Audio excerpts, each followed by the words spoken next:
Coach, how frustrating of a game is that to be behind the bench for? Yeah, it had its moments. There are times when you're frustrated, and then there's, times you feel for players. Just back-to-back games, we beat ourselves. So that's what's frustrating. The number of goals against, is that troubling, or was it something that led to that? Was it more the process that was flawed in your mind? No, you have symptoms and you have causes and goals against. We just had a lot of breakdowns today, and I'd say if you were them, you could say, well, they had breakdowns too. Their goalie didn't save a lot early. I mean, you could say that if you were their coaches, you'd say, well, I don't know how you feel, but I probably feel the same way. I thought the end was very fitting, and the way we managed the game, I didn't think we deserved even a point. Sort of that movie script kind of game where the leads were back and forth, and just when you thought there was one outcome, it went back the other way. I mean, have you seen something like this? Is this about as rare as Haley's Comet? No, not really. Nothing surprises you at this level in the morning, and nothing surprises you in the afternoons at this level. The only chance you got to, in my opinion, based on 6 years in this league, you got a chance to understand what your team is going to do is maybe on a 4 or 5 o'clock start beyond. Anything beyond before then, like with this group of people and where they're at mentally, you don't know what's going to happen. Talk about being feeling for guys at times. I mean, how much of a factor was just all the flux and newcomers in the roster, guys coming in and out today? Well, I think there were obviously we had newcomers and players playing in different roles and different minutes, but they had the same thing. So both teams had it.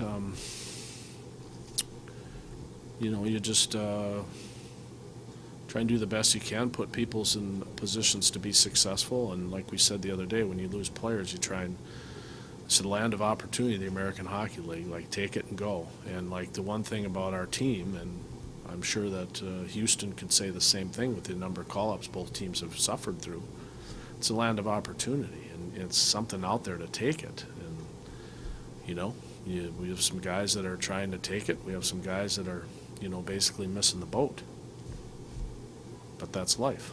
That happens in real life, in real jobs too. Speaking of call-ups, Matt Keatley got to play some. He hasn't been in the AHL this season. What can you say about his play today? Well, I didn't really watch him too much. I mean, he made the saves in the shootout, so you gotta feel good for him. Matt's a good kid. He's a good part of our organization while I was here last year. So, as a coach, you're always happy for players' success. You want the players to bring their own success. You never, as a coach, want to not allow somebody to be successful. So, I'm real happy for Matt. He's a good man. Troy, equal playing field. Both teams have to start at 10:30. But how much do you think the start time impacts a players' routines, specifically with the goalies? Well, it affected our goalie for sure. I think it affects everybody. I don't know if it affects the goalies much more than anybody else, but I think it does affect everybody. But, it is what it is. We're trying to grow the game of hockey. We're trying to do different events in different cities around this league to grow the product and let people understand more about the game of hockey, and especially the American Hockey League. So it's inevitable that you're going to have 10:30, 11 noon starts. And you got to rise to the occasion. I mean, that's life. And it's difficult for sure. But in the same breath, in fairness, we practice every day at 10 o'clock. It ain't that hard. We've been practicing since September at 10 o'clock, so I don't think it's that hard personally. Coach, any foreseeable changes for tomorrow night? What are you expecting? Well, I would just hope that, I don't mean to be disrespectful to them, and they could say the same thing back if the outcome was the same. We just have beaten ourselves 2 games in a row. We just haven't managed the situation. We scored a goal and gave up a goal the next shift. We took a penalty on a 4-on-5 and gave up 3-5 goal. We allowed them to score right after our power play on a line change. We beat ourselves. They scored a 6-on-5 goal, where we didn't manage the low play at all. We gave up goals at times when you should never do anything. We took an awful penalty with going on the power play with 2 minutes left in the game. We're going on the power play, and our player started a fight, evened it all up, and they scored a 6-on-5 goal. So in the end of the game, it should have been a 5-4 for 2 minutes. So that was our vets. Like, that's the way our vets played today. Like, what do you? There's not much to say. Like, there's no dancing the game here. Like, everybody who watched it was like, wow, they just made mistake after mistake after mistake. That's why I say we're fortunate to get a point. I consider this very lucky point. Do you think having so many people here in attendance today affected your team's play at all? No. No, it's good. I mean, it's good. And we don't usually play in front of a lot of people. So it was good to have a bunch of kids here and a bunch of people that could get away from the day of their normal day and watch a hockey game. It was an entertaining game to watch. If I was a fan, I'd be like, it's pretty good. Like, saw lots of goals, saw a shootout, saw some fights. I mean, it was a good game for people to see, but it was nice to have that many people here, to be honest with you. It's like, we always are concentrating on the game and things like that, but, you know, the 7th player or the 12th football player, like whatever you want to say in whatever sport, it's always an advantage, so it was nice to have. Thought the crowd was great. Just thoughts on the debuts of Tuzolino as well as Testweed? I thought Tuz managed a pretty good hockey game. Started a little bit slow in some ways, but that's usually systematical coming into play in our system. So I thought he did fine. You know, I thought obviously, you know, JP is an energy guy. Like, he played first period at forward, then he played D almost a whole period, then he went back to forward.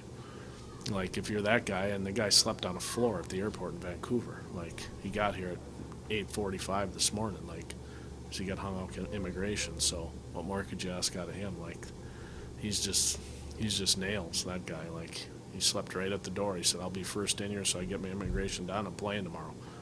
And we had some hiccups with some emails and things like that didn't get to the proper people down there. And he hung in there and battled and got out of a cab here at 5 to 9 or 9 o'clock, whatever it was, and played. So it was a great performance. Everything I knew we were getting. Coach, with another pair of power play goals tonight, you guys now have 7 in your last 5 games after going 3 games without one. What's been the difference there? Well, I think we've tried to identify what we're trying to do and have more of an identity. I thought we lost our identity on the power play. Luke does a good job with that group. And it's a streaky thing, as you guys all know, covering hockey, like, you go in streaks. But I think what 2 things have happened. They've clearly identified what their identity is, and they've clearly put themselves based on practice time. We've gotten a lot of practice time in, and it's made a big difference. Usually when you go sour at this level, it's usually because you're playing a lot of games in a short amount of time and you don't have practice. And when it's going bad and then you play all these games, it can get real bad. But we've had some ample time to practice, and it's been very helpful to the guys. And the great thing about the statement you made is we've had to manage it with different groups. Like, once Unit's here and Klaus is here and then Nemo's here, and like, it just kind of keeps moving around. So I feel good about what they're doing. It's the penalty kill we got to fix. Is that frustrating at all when you have an entire line of skilled players get called up to the NHL? I know that that's the job of the farm club to, you know, send guys up to the NHL, but does it ever get frustrating at all when an entire line gets called up? Well, I think when you know, to be honest with you, when you close your eyes as a coach and you're like, okay, now I got to sort out some new line combinations, yeah, there's a brief moment there where you're like, you get really frustrated. And the frustration doesn't come in the fact that they're called up. It's the frustration of trying to allow guys to play to their maximum ability, and they get set in their ways, like with certain players, and they create an identity and they create some chemistry. And when the chemistry keeps getting blown up all the time, that's what makes it really difficult. And so the frustrating part is how I feel for the athlete. Like, the athlete just like kind of looks to his left and looks to his right and like, now who do I have and now what's going on? And as a coach, like, I do things in pairs, so I try and find 2 guys that I know that can play together. But it's been blown up so much of late that we haven't been able to keep pairs. So I find it frustrating, but yet the frustration is more towards the athlete because they have such a small window and they want to perform well. Like, these guys are good guys. They care. They're in there right now having a long meeting. Like, they really care. They're great guys. But they have to recreate their chemistry all the time in the last month and a half. It's been difficult. Gentlemen, we're good? Coach, thank you. Yep, thanks, Coach.